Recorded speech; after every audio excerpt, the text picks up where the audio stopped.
Hi అండి, welcome to moms kitchen. ఈరోజు కంద టమాటా పులుసు ఎలా చేయాలో చెప్పేస్తున్నాను, త్వరగా చూడండి.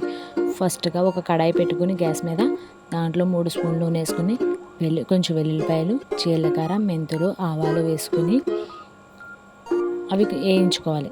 వేయించుకున్న తర్వాత కొంచెం కరివేపాకు వేసుకోవాలి. వేసుకున్న తర్వాత కట్ చేసుకున్న ఉల్లిపాయలు వేసుకుని బాగా వేయించుకోవాలి. గోల్డెన్ కలర్ వచ్చేంత వరకు వేయించుకోవాలి.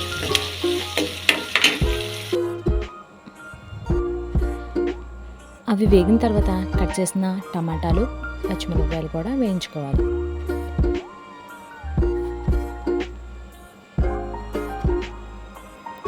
అవి బాగా వేయించుకోవాలి. వేయించుకున్న తర్వాత ఉడకపెట్టిన కంద ముక్కలు కుక్కర్లో 2 విజిల్స్ వేసుకుంటే సరిపోద్ది, మెత్తగా ఉడికిపోతాయి. తర్వాత ఉల్లిపాయలు టమాటాలు వేయించుకున్నాం కదా, అందులో సరిపడే ఉప్పు, ఒక స్పూన్ కొంచెం పసుపు, ఒక 2 స్పూన్లు కారం వేసుకోవాలి. తర్వాత ఉడికించుకున్న కంద ముక్కలు కూడా వేసుకొని వేయించుకోవాలి. అవి బాగా వేగిన తర్వాత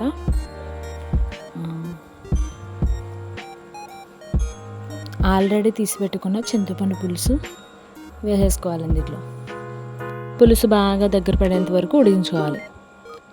ఉడికిన తర్వాత సర్వ్ చేసుకోవడమే.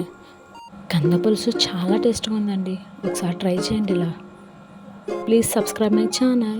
Okay, bye.